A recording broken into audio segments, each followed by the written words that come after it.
Hey Magic fans, welcome back. We're here again, another sweet box of draft. As we roll through again more of the holiday season. Sorry to slap the camera on you. As we take another run at it to see if maybe I got my numbers wrong the first time. And I'm going to be honest with you, for a minute I thought I did. Only because that first box did not pop off exactly the way I thought it was going to. So I was like, man, maybe, the very first pack, we already got it. Dang it. Anyway, in case you guys don't know, you get about one of those foils every box, and the last thing I want to do is open it first, especially when it's uncommon. It seems like Liquid Metal, Springleaf Drum, those are the most normal cohorts for, you know, what those foils end up being. It's kind of weird.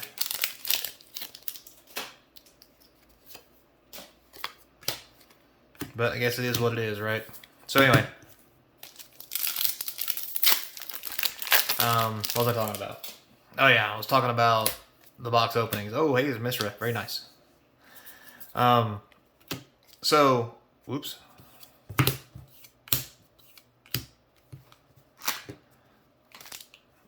The first box opening series did really well for the draft boxes, and I was kind of curious if...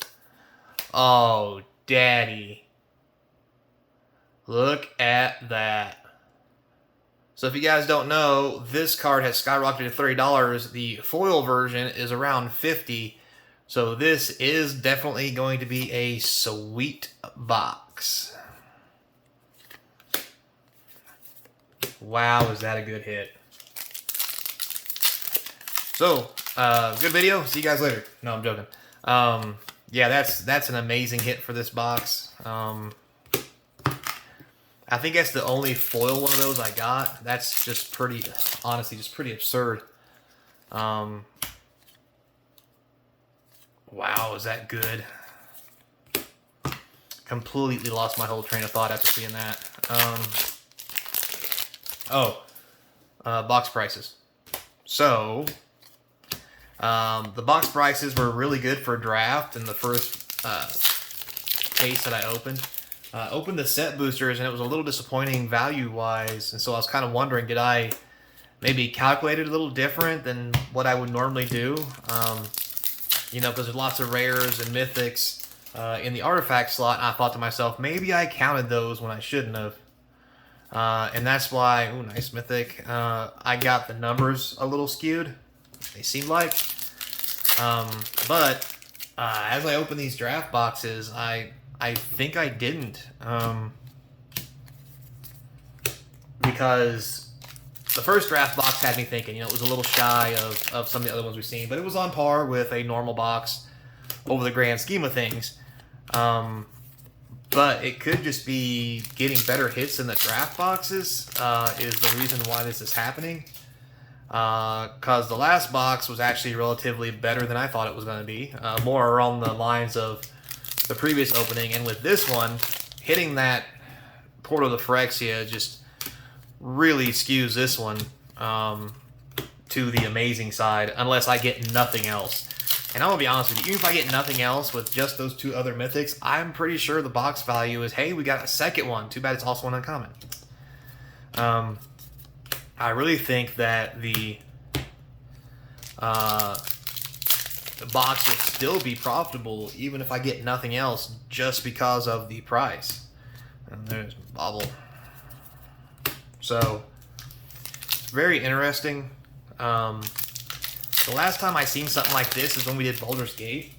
When I opened Baldur's Gate, one thing I noticed was the set box did not perform well. Literally, the draft box got more mythics and good rares out of it than the actual set box, which says a lot. Because I mean, I pulled like 2 Gnawbones and all this other stuff, but in the grand scheme of things, it was better, honestly, to open the draft boxes than it was the set boxes in Baldur's Gate. And this one's kind of making me feel the same way, especially the second go around here. because it just seems like I'm getting better hits out of draft, which is weird. Yeah, there's 6 more packs, but there's supposed to be more chances to hit the good stuff in set because of the extra slots and what have you. So I find it very interesting. I mean, feel free to put some comments down below what you guys think. I just find it weird that it's almost like the set boxes aren't worth it. I mean, even the list, like we got to the point now where we've printed so much stuff in the list that the list prices of some cards have really went down. So you don't get those real big hits anymore like you used to, which is probably another reason to be disappointed, I guess. Plus all the extra cards they're sticking in here, or in the set in general, you know, for like Transformers, right? It was really cool to have the Transformer cards in there, but again, we hit them so much that they're really not worth any value, and they're not showing that value in the set. So it was very nice. So it's really weird they're just a couple $1 card, even though they are mythics. You know, much like the whole Stranger Things run they did. It's kind of having the same effect, which is not good, honestly. I mean, don't get me wrong, I loved opening the Transformer cards. It just made me happy on the inside just to see them, even though they were not worth that much. So there was a little something to that, I'm not going to lie. It made me real happy. Hey, another mythic. So it wasn't such a feel bad as we would normally think it would be, like we did with the Stranger Things reprints for different names. That's not the best. But at the end of the day, it was basically the same thing. So that kind of leaves the question, you know, to be asked. If the feel-good factor is close enough or high enough to a high enough level that people are okay with it, are things like Transformers, Stranger Things, and stuff like that just going to be okay to do in set boxes moving forward? I honestly don't know. I guess that's something that, well, the public and Wizards will have to figure out. But with that said, with the fact that Wizards is still doing it must mean they're getting at least some feedback or something stating that it is okay and it's not that big a deal to people. I mean, I guess. One thing I did like that they changed in the set box was used to you get a lot of commander cards as mythics or rares in some of the slots, and it prevented you from getting cards from the set, which I didn't like because I wanted cards from the set. I didn't want, you know, all these commander cards. If I want the commander cards, I'll go buy the commander deck. So in this version, there's about, what was it, 1 to 2 commander cards per set box. And to me, that made me happy. I thought that was the right balance at the end of the day. Ooh, very nice. Mainly because I do want some of those commander cards, or at least a chance to get some of the sweet ones. But there's so many bad ones, the last thing I want is just to open crappy commander cards the whole time, instead of getting rares or mythics from my own set that are crappy. Because I'd rather have the crappy ones from the set, because that's what I'm trying to collect, especially as a collector. So I did like how they did that. I thought that was a good move. So I am pretty well happy with that now. Ooh, very nice.